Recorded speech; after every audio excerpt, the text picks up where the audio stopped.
Hello, welcome back to Dan Cave, and welcome back to the Suzuki RGV Gamma build, the Tamiya 12 scale kit. So this is part 4, and this video is going to cover the clear coat. So we saw in the last part cover the decals on the main body panels. This part is going to get the clear coat over those decals. Yeah, so I'm not gonna mince my words. It didn't go well. Entirely my fault, and we'll cover that in a bit more detail as we go through the sections of the clear coat. So using Gravity Spain 2K, highly recommended by a lot of people.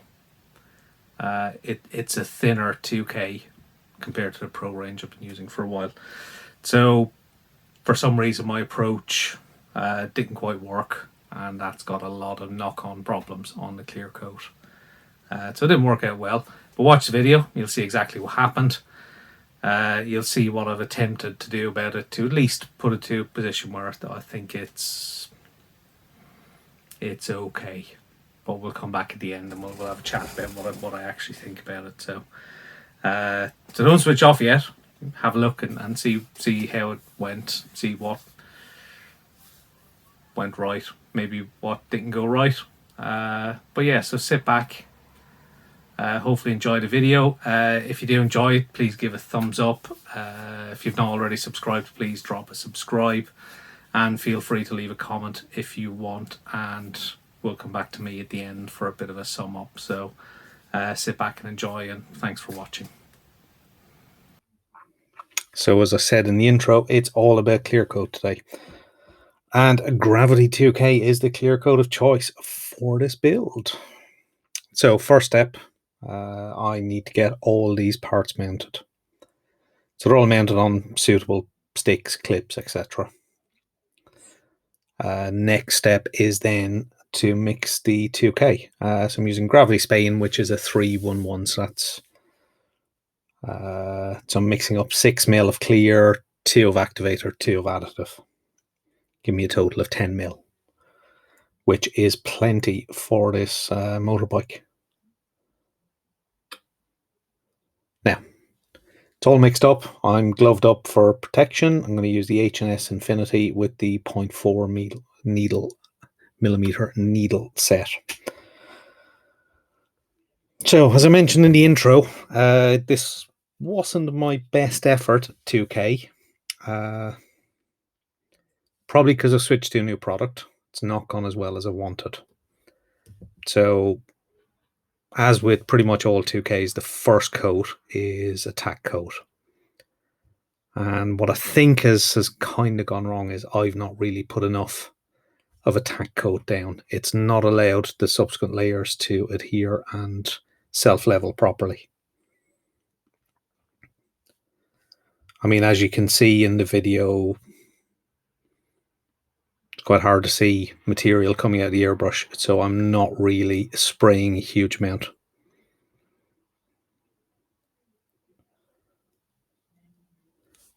Now, why did I do that? I've asked myself that over the kind of past few days. Probably because Gravity's a little bit thinner. I was a little bit reluctant to spray as much material as I normally would. But I think when I'm kind of looking at, a finish for the Tack Coat, kind of almost looks like I don't know, a glossy pebble dashed type look. Now, the day after I videoed this footage, I actually did the 2K on a Dodge Challenger kit, and that went on so much better. It's almost like I figured out overnight what I'd done wrong with this kit and how to correct it. It's just a shame that for this kit, it didn't go on as well as I wanted. And you can kind of see in the reflections from the light here that it's not quite as gloss pebble dash, to coin a phrase, as I would expect it to be. Because normally that kind of coat, you leave that for 10 minutes and that is incredibly sticky. and that stops the kind of subsequent coats from kind of flowing and running, which is the kind of main problem I've ended up with. So funnily enough, the front hugger is the one bit I actually think went okay. So now it's on to coat number 2. So this should be the first wet coat. This is where you'll get a little bit more material down. You can have a little bit of orange peel in the second coat, but really you're almost close to having something that will look like the final clear coat. Some people might even just leave it. The second coat of it looks spot on. However, given what's gone wrong with the first tack coat, essentially, I can kind of see as I'm spraying, it's not going down as well as I expect. But my brain hasn't quite figured out why yet. It's taken me 24 hours at least to figure that one out.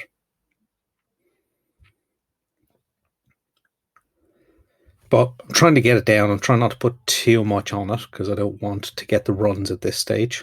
Pardon that. I don't want any runs in my 2K at this stage. So I'm trying to work with what I've got. It's not covering as well as I want. It's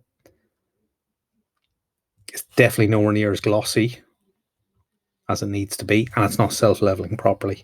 And I think all that comes from having a lack of that adhesive quality you get from that first tack coat.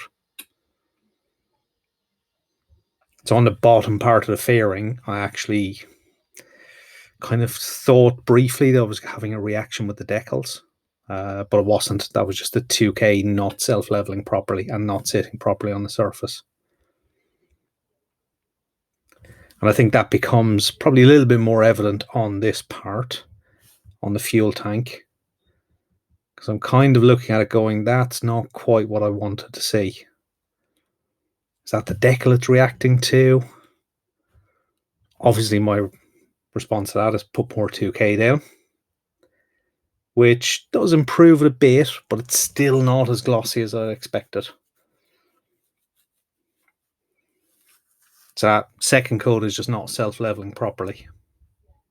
And that's all because that first coat is not down.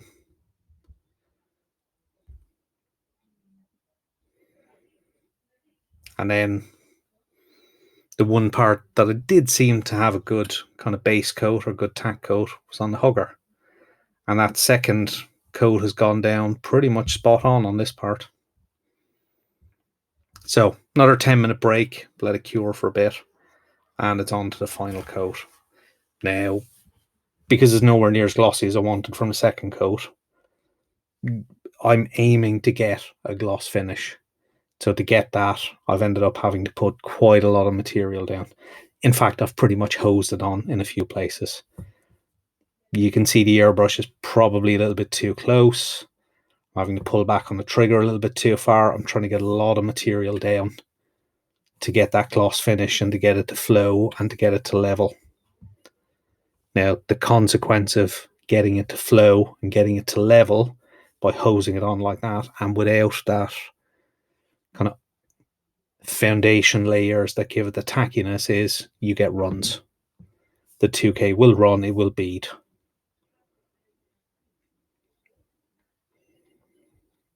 Now, ultimately, the fuel tank's not too bad. It's looking okay. The hugger looks absolutely perfect. For some reason, I've managed to do it right on this, but not on the other parts. And the main front fairing, the front part where the rider number is okay, but the sides of this kind of front upper fairing bit just doesn't look right. It's just not right. So you can see that there's kind of areas where it's not quite leveling, it's not quite flowing properly, and that's all down to that kind of missing proper tack coat.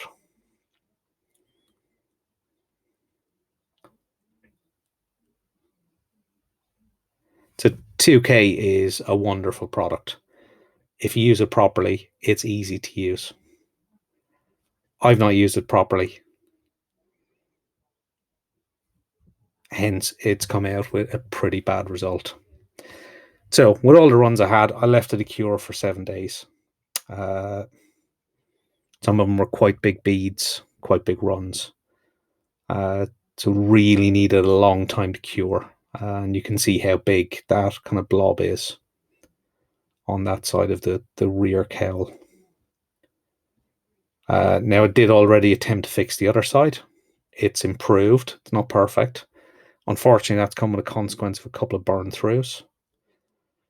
And that's the risk you have with those runs. They will clean up, they can sand back, and they can be polished back, but you always risk burning through on an edge or on a corner. So because they're so big, I have to go very aggressive. I've had to go to the UMP thinny sticks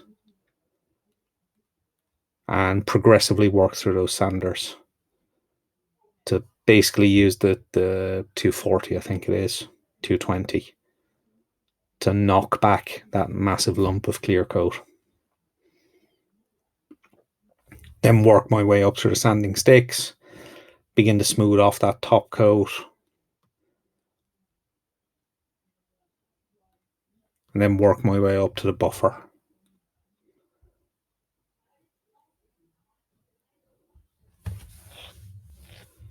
It will,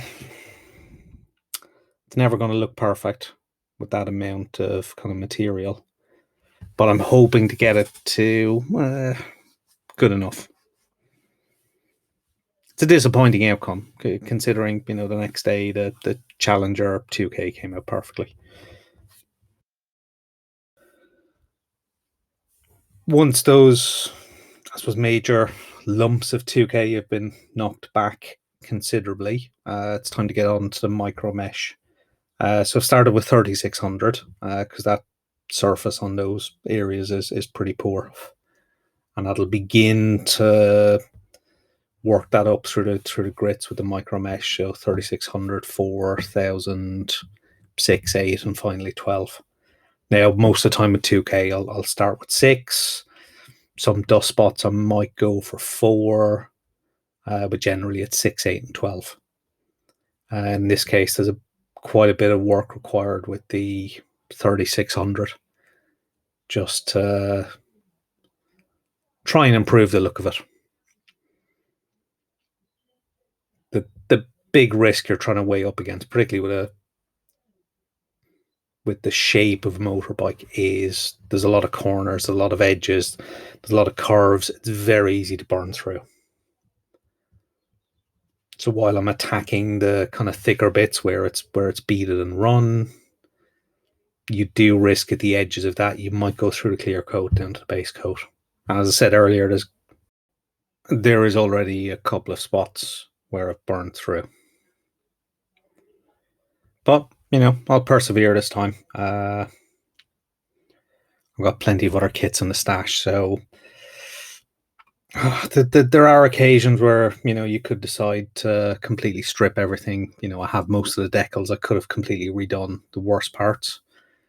But there's only so much time I want to spend on any given kit. So I'm going to try and make the best of it. Try and get it as looking as good as I can, or at least, my skill set allows me to get the clear coat looking as good as I can. And, for the rest of the bike, I'll try and do the best job and try and get it looking as good as I can. So there's a few other kind of minor runs on a few other bits. They're also given a little bit of a micro mesh to try and flatten them back a little bit. Unfortunately, with a lot of the beading can get towards the edge of parts, and it's just such a kind of fine balancing act between trying to get rid of that bead and not burning through. I think this main fairing was probably the worst offender. There are bits which are just shocking, but they're so close to an edge. You just carry such a risk in kind of pushing it too far. And after having a couple of burn throughs already on the first part I attempted, I think I'm just going to have to suck it up and see for certainly for the flawed bits that are on these fairings. But so be it. That these things happen. It's not horrendous. It's still still better than some of the kits I've built over the years. So I can't knock it too bad. And as I said, the following day I used Gravity 2K again, and it was absolutely spot on. And it is a fantastic clear coat. The Dodge, for anyone that follows me on Facebook or Instagram, you may have seen pictures of the Dodge. It looks so much better. So after the kind of micro meshing, it's on to polishing. I'm using the UMP polishing compounds. So I'm starting with the number 1 compound, using microfiber cloth to work my way around the part. So even with compound, you need to be cautious of how aggressively you polish towards the edge, because even the compound can burn through, because it isn't abrasive.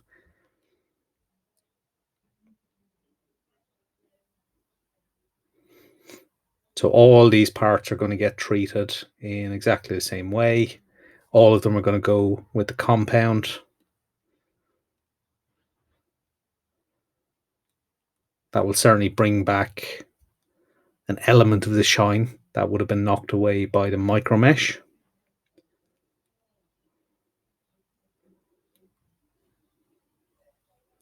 But still being a little bit cautious of the areas, certainly around the edges, to try not to burn through. But just work the material in, get it to dry in, and then buff it off.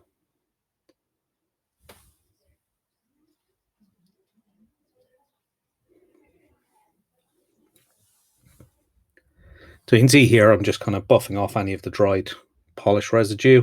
There's not really any panel lines, so there's not going to be a huge amount of residue kind of stuck in hard to get areas. And then the tank as well gets exactly the same treatment, albeit a little bit off screen.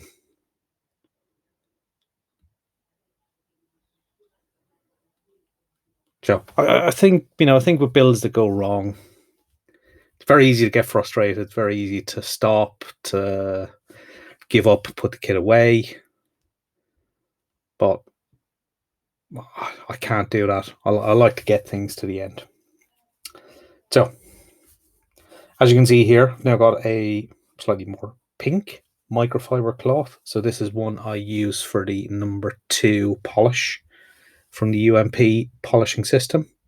So that's even finer polish, and that will bring you pretty much back to that good clear shine. There will later be a wax and a spray polish used, but for the moment I'm just going to use the number 2 to just get that decent shine back. So once all this is done, that's going to be it for this video, because I've covered clear coat, polish, and this is what the final parts look like.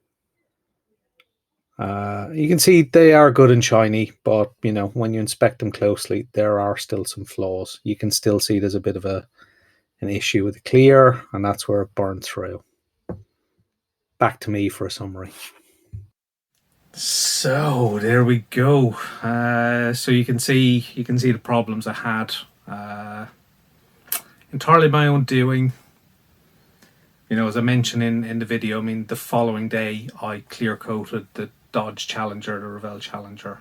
If you follow ISM or my own Instagram or Facebook, you'll have seen pictures of that. And for me, the clear coat on that with Gravity Spain 2K was absolutely spot on. So really, on the Suzuki, it was entirely down to me. It was all my own doing, and really it seemed to stem from, for me, the first coat. I didn't really put enough of a coat down. I guess I was a little bit kind of hesitant because it was thinner. I was reluctant to spray it on a little bit. It meant it went on too light. Second coat had nothing really to stick to. So that's where I started getting that kind of, that pooling, shall we say, where it didn't quite adhere to the surface and self-level. So then by the final coat I had to quite hose it on just to get some kind of a level clear coat, and something that would, I was hoping, would self-level. But because it was so thin and because I hosed it on, it just ended up with lots of runs, really big ones, which meant I had to do a lot of kind of corrective work, and just all over the bodywork. You can see there's areas where it's run and pooled. There's other bits where it's just not really adhered because, again, that first coat wasn't there to grab the second coat. And I kind of saw that kind of assessment straight away. So, but I said I'd leave it cure and then come back to it and see how it was. But it was not good enough. However, by the following day, managed to kind of think through what I'd done wrong, corrected it all, and the dodge was spot on. But for this, because I've already invested in a spare set of decals, albeit I've got most of the set left, I'm not going to strip it back. I'm not going to redo it. I'm just going to accept it's got its flaws and move on and try and get the rest of the build pretty spot on. To be honest, I've got lots more bikes in the stash. I've got another one of these in the Telefonica scheme, so I'm going to build this kit again anyway. So I'll just live with what's got wrong and move on and progress. So there's only so much time, certainly I feel, I can spend on a single kit. So thanks for bearing with me so far. Thanks for watching. Again, if you can drop a like, please do. If you've not subscribed to the channel, please do. And if you want to drop a comment, feel free. They are gratefully received. So thank you to all that have watched and stuck with the video so far. And we'll be back in the next part with probably finishing off the wheels, finishing off the frame, a little bit of work on the rear swing arm because that didn't get finished because the wheel wasn't finished. So we'll probably do that, and maybe the start of the engine, but we'll see how we split it up as I progress. So but there will be more parts, and this will get to the end, albeit in its flawed state. I don't know, stick a tarp over it or something, or do a crash dial. That'll sort it. Well, anyway, thank you all for watching. I'll see you all soon. Bye bye.